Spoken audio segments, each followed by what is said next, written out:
intro that changes the atmosphere into something spooky.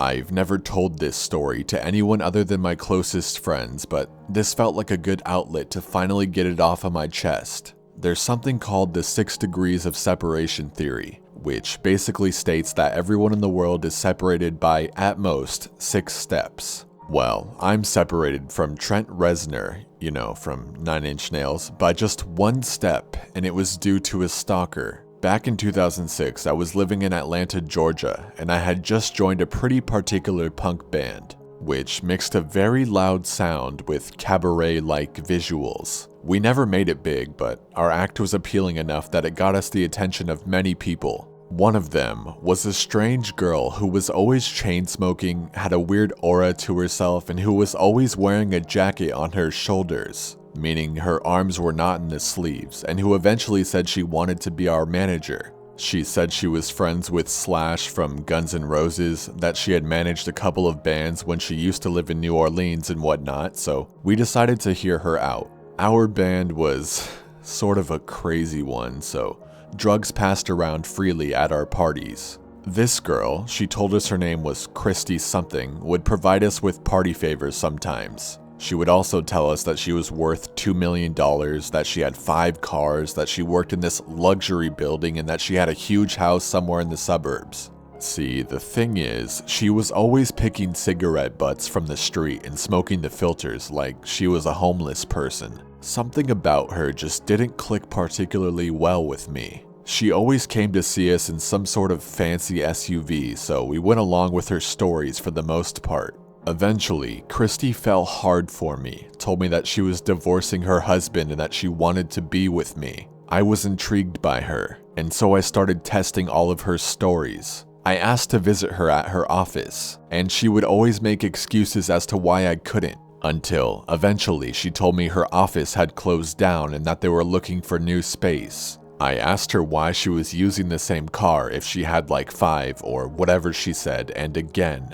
excuses and more excuses. I asked to visit her at her huge house, and the same thing. She would come up with off reasons as to why she couldn't have me over, mostly that her husband was still there and whatnot. I started to get sick of all of her excuses and eventually confronted her that she was a big fat liar. She got desperate, started to make more excuses, and I just told her to get lost. She had had a previous fight with some of my bandmates before, so she had already been discarded as our prospective manager. She started calling me every day asking to see me. I would constantly tell her no, until one day she showed up at my house around 5 a.m., apparently wasted. She said she had picked up this guy friend of hers to go to a party, but that he was too drunk and that he was now passed out in her car, and also that she didn't know what to do with him.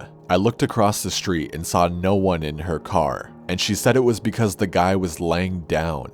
I really couldn't bother going all the way to her car to check it out. She eventually even started crying, and I felt bad enough for her to let her come into my living room. It was at this point that she took off her jacket, and for the first time ever, I realized that she was missing her entire left arm. I was already giddy by her showing up at my house drunk and everything that I didn't dare ask about how it happened. I know this has nothing to do with my story, but it was something that just added to the already weird atmosphere. I hung out with her for a while. At this point, I started doubting that she was actually drunk, and I gave her coffee. I told her to please never show up at my house like that ever again, and eventually told her to just drop the guy off at a Waffle House, and then just go home. It might not have been the most responsible thing to tell someone in that state to drive, but I just wanted the whole thing to be over. And like I said, I felt like she was acting drunk the whole time, and she seemed okay enough to drive. She eventually left, and that was that for the night. Next day, again she started stalking me by my phone, to the point I just stopped picking up. I worked early hours, and she would call me at 2 or 3 a.m. completely drunk. I eventually got sick of it all and told her to stay away from me and never call me again. She complied, and for about a week it seemed like the whole thing was history. Around 6 days later, she calls me again when I was at work. I started telling her that she wasn't supposed to call me, but she said that she could finally invite me to her house, and that she wanted me to come visit her. All sorts of red flags went up for me, so of course I told her to forget about it and just hung up on her. She again started calling me at late hours to the point I just had to turn off my phone at night. Otherwise, I would never get a good night's sleep. I remember it was a Friday. After waking up, I had a voicemail on my phone, left at around 2 a.m. I checked it out and it was her saying, "Hi, Max. I just took 200 pills and, I've been drinking all night. I just wanted to say goodbye and that I love you. Good luck with the rest of your life." Okay, so needless to say, I got totally weirded out. I was so sick of her lies, I just deleted the message, completely assuming it was one of her tricks to get me to call her. I decided to forget about it and went to work. So the next Tuesday after that, I get another voicemail from her phone, but this time it was a guy's voice. "Hi Max, this is Christy's husband. I'm calling her friends in her contact list to let them know that she passed away last Friday, and we're doing a memorial for her in downtown Atlanta tomorrow. If you want to go, please call me back so I can give you the address." I can't even explain how I felt at that point. I was shocked, and I tried to evade the news by thinking that this was some guy that Christy had manipulated into calling me, just to get me somewhere at some time, but of course, the whole situation didn't make much sense to me. This guy eventually called another one of my bandmates, whose name was in Christy's contact list as well. I had told my band about this entire situation, so my bandmate, who had been suspicious of this girl for a while, started prying this guy for more information. We eventually learned that she used a fake name with us the entire time, that her real name was Amber, and that she had been using a made-up name because she had been in trouble with the law. We Googled her, and sure enough, turns out she had stalked Trent Reznor in the past and even managed to steal his credit card information. She even was arrested for it. I was stunned at this point, unsure of what to do next. We never went to the memorial. We were way too suspicious to do it. To this day, I still don't know if this girl committed suicide for real or if the whole thing was just a sham to get me into some trouble. But since I never heard from her again, I doubt it. Or maybe she's been using a fake name ever since and decided to move on with her life. I'll never know, but it's definitely the worst way to get 1 degree of separation with someone famous. I got rid of my cell phone after that, and it took me 3 years until I felt okay enough to get a new one. I really never want to go through something like that ever again. So after this story was posted, the people commenting on the story did some research. They found the girl's obituary online and confirmed that she had indeed killed herself. Definitely a very tragic story.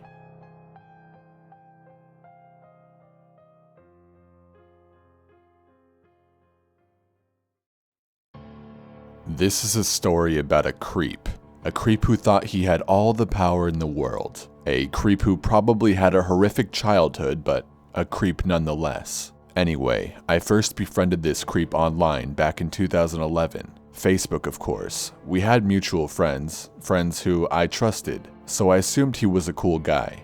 Well, that's a terrible assumption to make about strangers, whether they are mutual friends or not, but I was a naive 18-year-old girl.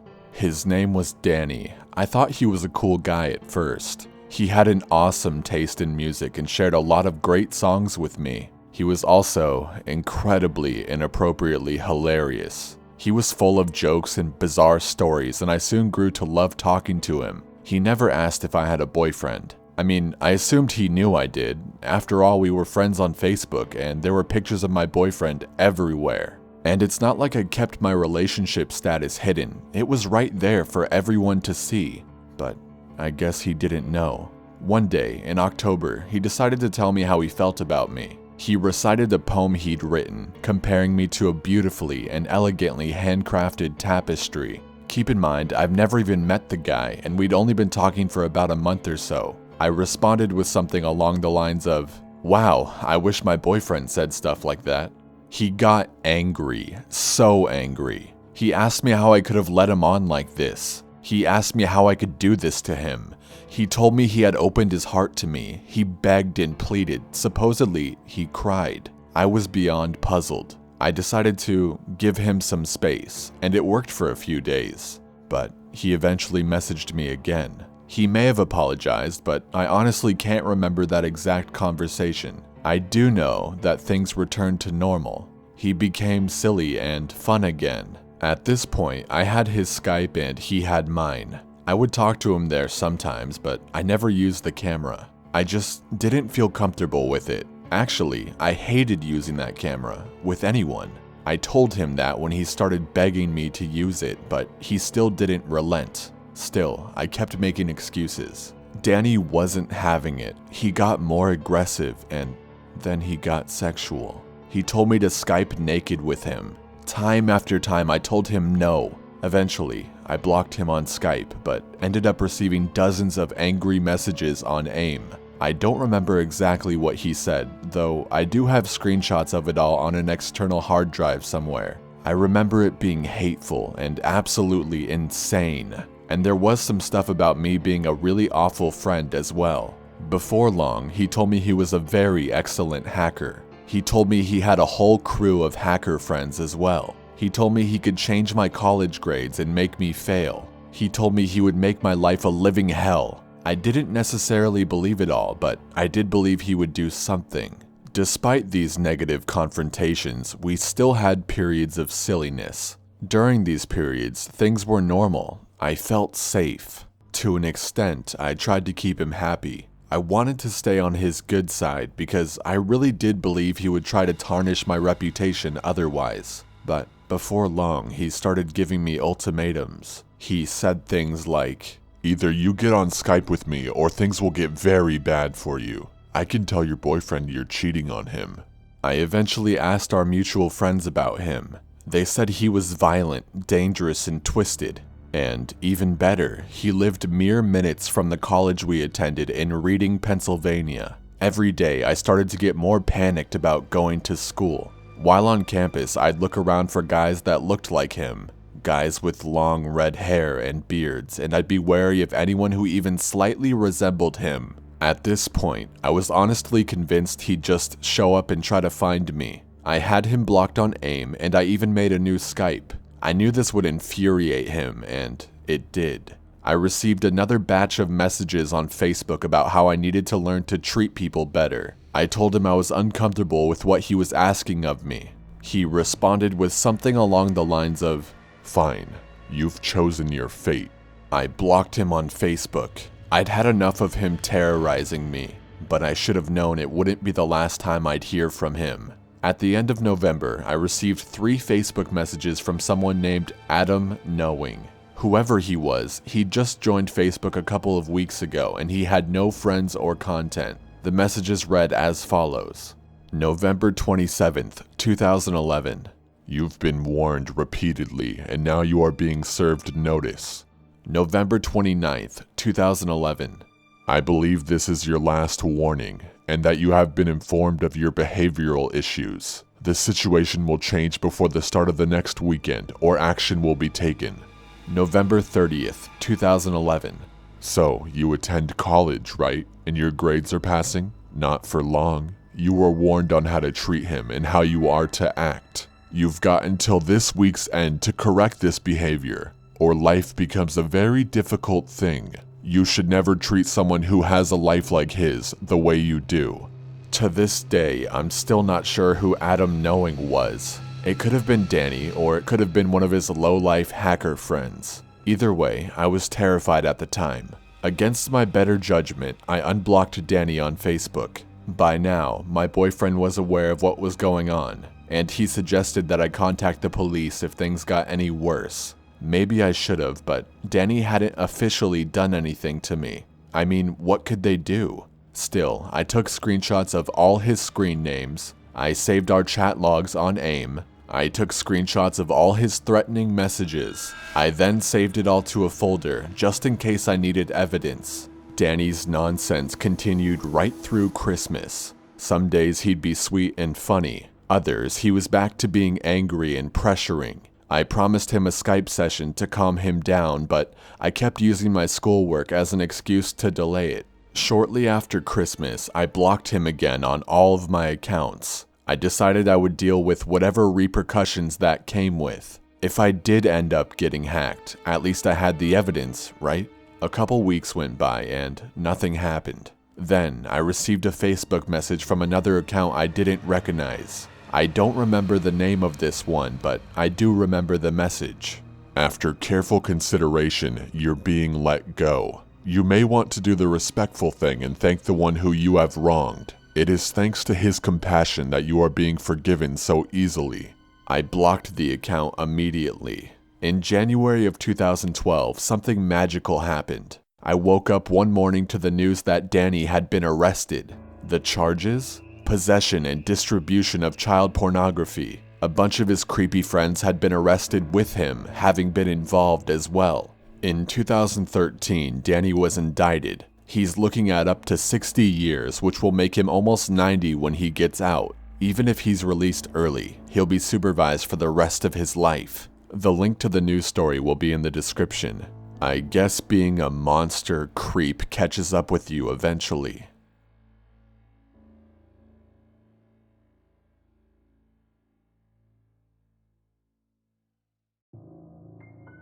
So the story begins in September of 1996. I was yet to be born.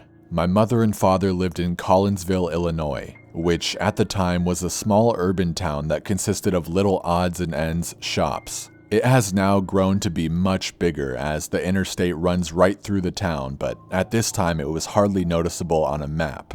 Anyways, my mom and dad lived in a 2-story apartment which they shared with a couple that lived above them. At this time, unlike nowadays where murder is so frequent, Collinsville was unknown for harsh crime. Sure, there would be the occasional robbery or rape, but these things were so rare that it was hardly talked about. I was due in 2 months' time, so my mom was very pregnant. On this day, she had off, so she decided to take me down to her mom and dad's house to catch up a little bit. My dad had just gotten home from his 9-to-5 shift as a bar manager, so he opted out of going. My dad decided to instead sit down and play PlayStation. At this time, the first Resident Evil had just come out, which was a landmark title in the series. As he sat down to play it, getting immersed in the frightening atmosphere that the game held, something caught his eye. Right above the TV, he noticed a brownish stain coming down the wall. At first, he thought it was a water leak, as the landlord had noted one a few days ago, but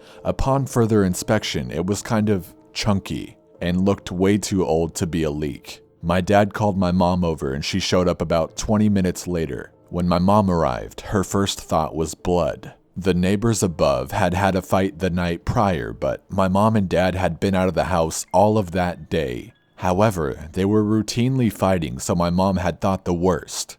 As it turns out, she was right. The police were called and arrived 20 minutes later. As they arrived, my father and the landlord went up to the 2nd story to evaluate it. I don't even think my dad was allowed to go, but somehow he snuck in behind the cop and landlord in line. As soon as they got to the room, the cop opened the door with the landlord's key, and immediately my dad and the landlord were pushed aside, because sticking out of the trash can in the dimly lighted room was a slight resemblance of an arm. Turns out, earlier in the same day, a murder had occurred right above the apartment. Apparently, the couple had gotten into a fight, and during it, the woman had shot him 3 times. She had claimed self-defense, but the bullet holes were shown entering his back, which means that he was turned away at the time. She then cut off his head and stuck that in the freezer, and then dismembered every part of him, putting his legs and arms in the trash can, and leaving his torso and penis on top. This had all occurred when my parents were not home, but the numerous fights had occurred right above them. At any point of time, they could have been part of the murder, as the woman was found not to be stable at all. In conclusion, the woman was given 5 years in jail for claiming self-defense. Could it have been self-defense? Possibly, but the fact that she completely mutilated his body is appalling, malicious, and disturbing to say the absolute least. I have attached the 2 links I found speaking of this story in the description. They seem to differ slightly from my father's version, but I do believe the events that occurred that night have been best recounted. It's crazy to think that I was that close to a murder, even if I wasn't born yet.